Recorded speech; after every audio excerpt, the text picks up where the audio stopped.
Unknown armed persons fired 3 rounds while attempting to abduct a person at Moijing under Thoubal police station in Thoubal district at around 9:20 a.m. yesterday.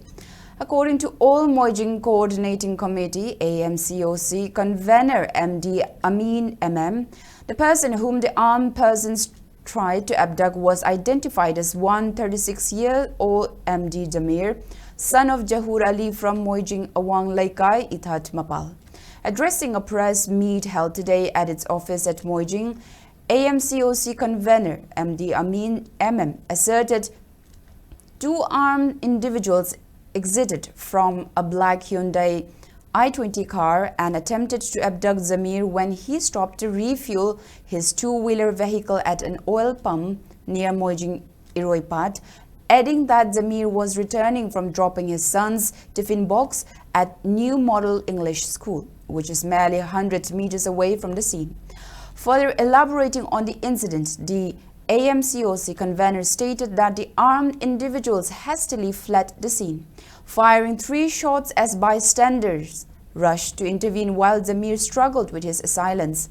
He went on to inform that no one was injured, although a bullet struck Zamir's vehicle, and added that a complaint was filed to police in this connection.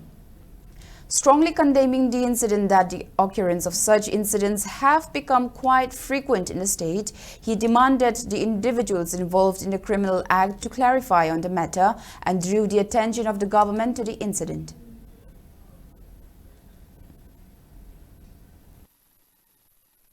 January date 2025 ki sarangna ayo pung mapon ga minute kunmuk tawi ga doida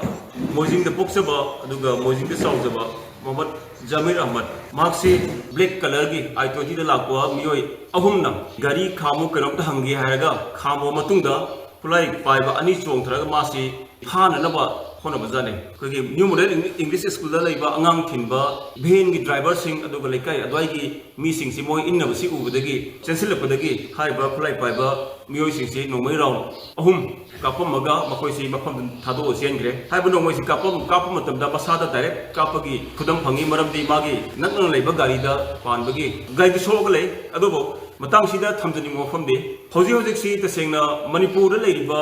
akhoi masen yi marakta pulai paiba singda Kulai paida ba samjaro praja singbo gan poinda fara puba seloba sigi satna bisi yamna Manipur da toina thopa thodo moire masi leingakna di masi bi yeng chang haningi maramdi nakala maduna lan nakala maduna amuka akhoi masen yoiba pota tongna ko thabuk sida lamdam sing praja sing kayam yamna nungaina amusung santi yo leram gadage ngarang si ayak si school gi angang gi chak thin ba chat pada chak thin ba loiraga thau han ba chale anak pada ni phut chama mukta lapi school siga petrol pump siga heka du dagi thoga aga ayak si hujiki car i20 black color sina khamaga makhoi ani chung thraga khulai paiba na nammaga ai si puna ngai gi tawre aduda ai ga mukna re aina chatpe ngamoi haire adudagi anak pada laiba school gi mayam sing laikai gi singna thoga aga tanara pad makhoi chen khre adu hairiba mi sing sina ingonda kari maram gi tawbiribano ai hat ngonda di demand tawkhiba khotkhiba kari gumba amata laiti chamcham nai chatpani aduda khulai paiba sing sina khulai ingonda nammaga namfuda tawriba si kari gino masi mukta singdok piro kari gumba hana pawm su pirak palaiti Moijing Manipur da sugumba mi pharaga paisa ko na lobi aduga ko na badnama ma tawjinbi sugumba chatna bi ma yam kanna tawri masi mari leina ba authority singna su thigat piraga aina lalame aina chairak phangjage makhoina lale makhoi bu chairak tibi